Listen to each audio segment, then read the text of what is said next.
Hay algo en lo que Marvel siempre ha destacado y no es el haber creado un universo cinematográfico de superhéroes, el habernos traído personajes carismáticos que millones adoran o historias de heroísmo repletas de acción y humor, sino su tendencia de darnos villanos genéricos y olvidables. Pero con el estreno de Doctor Strange en el multiverso de la locura, del cual ya hice un análisis, nos sorprendieron al traernos el que quizás sea uno de los villanos más interesantes de los últimos años, en una historia que demuestra lo mejor y lo peor del UCM. Sobra decir que este video, a partir de cierto punto, contiene spoilers de la película, por lo que te invito a que regreses luego de que la hayas visto.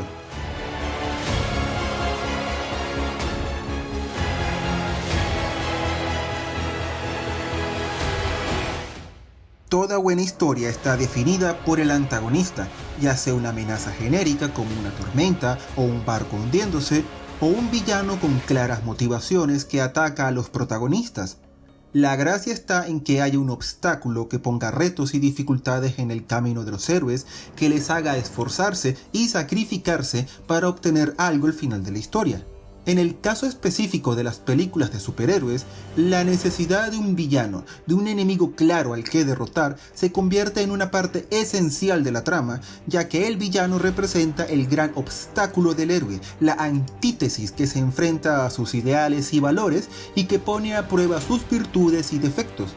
Claro, esto no significa que toda película de superhéroe tiene que necesariamente tener un buen villano. Hay películas como Ant-Man, Guardians of the Galaxy o Deadpool que solo buscan ser simples y divertidas historias que te permitan disfrutar un par de horas en el cine y eso está bien. Pero una cosa es que no todas las películas necesiten un gran villano y otra muy diferente es que la mayoría de películas de Marvel tengan villanos genéricos y olvidables. Marvel hace un excelente trabajo en traer a la vida a los héroes, en darnos personajes que son fieles a los cómics, con grandes actores que saben imprimirle un carisma y personalidad entrañables, dándoles historias de superación y avance personal bien construidas a lo largo de cada cinta.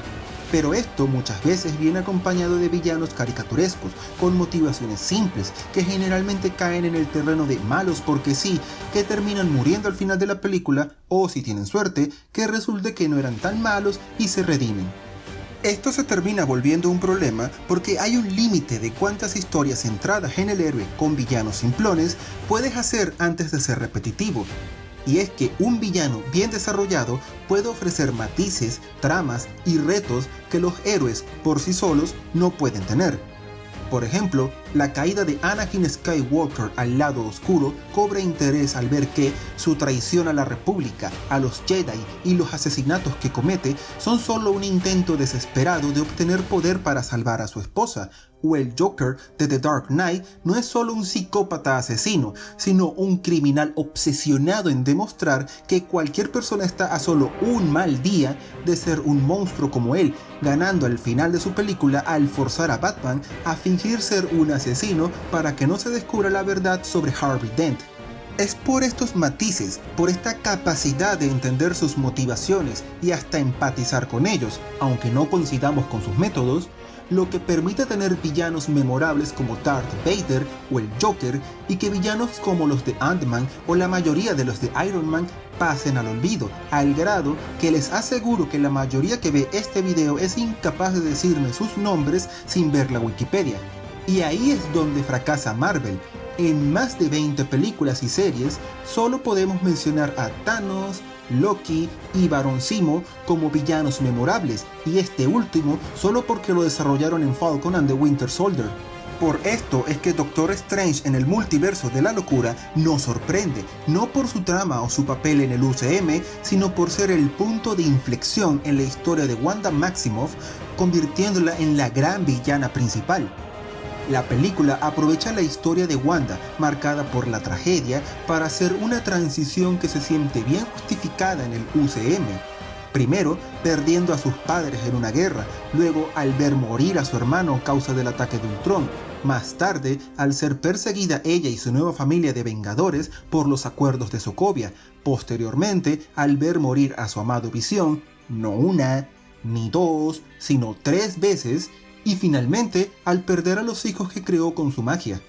Pese a todo el valor que ha demostrado, a todas las personas que ha ayudado y a todo el bien que hizo como vengadora, la película de Doctor Strange nos muestra que perder a los hijos que tuvo en la serie de WandaVision fue el punto de ruptura, su ya no más, estando dispuesta a buscar cualquier forma para recuperarlos, incluso si eso implica a usar la magia oscura del Darkhold capaz de corromper a quien lo lea. Doctor Strange en el multiverso de la locura, por ende, no nos muestra a un villano de caricatura dispuesto a conquistar el multiverso porque sí, sino a una madre desesperada por la pérdida de sus hijos, a una mujer traumatizada por haber sufrido tanto dolor en su vida y que poseyendo el poder de alterar la realidad a su antojo, que ya usó una vez por accidente en WandaVision, ahora hace lo que muchos harían en su lugar y los usa a voluntad. Una motivación muy humana que no dudo que muchos padres harían estando en su lugar y que se ve reforzado cuando lo único que la hace recapacitar no es un elegante discurso ni ser derrotada a golpes, sino el ver a sus hijos de otra realidad horrorizados por lo que ella se ha convertido. Claro, esto sigue siendo Marvel, por lo que este paso de heroína a villana no está exento de problemas. En WandaVision, la primera serie de Marvel para Disney Plus, se nos presenta como Wanda, dolida por la muerte de Visión, pierde el control de sus poderes, secuestra a todo un pueblo y crea una fantasía parecida a una sitcom donde vive una vida feliz con una copia mágica de Visión y unos hijos creados con sus poderes. La serie, por un lado, muestra cómo Wanda está actuando mal. No en vano, ha secuestrado a un pueblo entero para vivir una mentira, porque no puede lidiar más con la realidad que odia, prefiriendo una fantasía mágica donde todo sea feliz para ella, aun si es a costa del sufrimiento del resto, demostrando un egoísmo que, aunque comprensible, no deja de estar mal. Pero, por el otro lado, el episodio final te presenta como villana a Agatha Harkness, una bruja malvada que casualmente estaba cerca cuando todo pasó y que actúa tras bambalinas para que Wanda no se dé cuenta de lo que hizo, mantenga la ilusión y así robarle sus poderes. Esto causa que, en vez de ver a Wanda como la mala que abusó de sus poderes y que tiene toda la culpa de lo sucedido, pueda simplemente luchar contra Agatha, la villana de la historia, y así le abra los ojos para que Wanda acepte su pérdida y se redima al liberar al pueblo sacrificando su felicidad. Este problema, por sí solo, no sería grave si no fuera por cómo inicia Doctor Strange en el multiverso de la locura, que tiene un primer acto contado a las patadas y que se encuentra coronado por la aparición de Wanda, que literalmente en una escena de 5 minutos la presentan. Strange le explica que quiere ayudar a América Chávez e inmediatamente se revela como la mala de turno. No hay una transición entre su aparente redención en WandaVision a ser una villana en Doctor Strange 2. No hay una explicación, apenas sí hay un saludo. Si fuera la primera vez de Wanda en el UCM, sería una de las peores presentaciones de villano de este universo que jamás haya visto, siendo lo ideal algo que explicaba Films Play en su análisis de la película. Que en el primer acto de Doctor Strange en el multiverso de la locura se presentara a Wanda, explicara su desesperación por perder a sus hijos, en mostrar la corrupción que le ocasiona el Darkhold y cómo ella decide activamente usar su poder para recuperarlos. De esta forma, Wanda en Doctor Strange no se sentiría que tiene una transición repentina de heroína a villana. Y a esto se añade algo que ha molestado a algunas personas, que es el cómo su conversión a villana no es un acto consciente que ella eligiera, sino la manipulación del Darkhold que la corrompió y forzó a que actuara como loca. Aunque esta idea no la apoyo porque yo considero que ella fue la que usó conscientemente un libro de magia oscura que evidentemente no traía nada bueno consigo, en vez de pedir ayuda a alguien que sí supiera de magia, como el Doctor Strange. Pero aún con estos detalles de su trama, creo que Wanda se ha convertido en uno de los mejores villanos que nos ha dado el UCM, ya que es un personaje que aprovecha al máximo la idea del universo cinematográfico para darle un trasfondo y desarrollo que, con un personaje que aparece y muere en una sola película de Marvel, normalmente no puede tener. A Wanda Maximoff la conocemos desde Age of Ultron. Hemos visto cómo ha madurado como heroína, cómo ha crecido con sus poderes, visto sus éxitos y fracasos, empatizado con lo que ha logrado en su vida y en general disfrutado el camino de verla convertida en uno de los personajes más poderosos del UCM.